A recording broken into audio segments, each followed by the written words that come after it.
So here I'm painting the first coat of Hampton olive green onto this entry table. You'll notice that I don't have a spray booth or a paint tent of any kind, and that's because I have a designated paint room.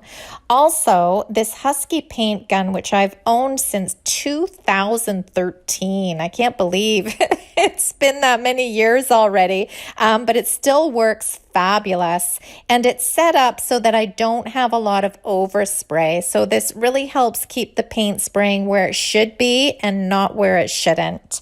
So if you have your spray gun, I would suggest really playing around with your settings and get it to shoot the paint to what feels comfortable for you.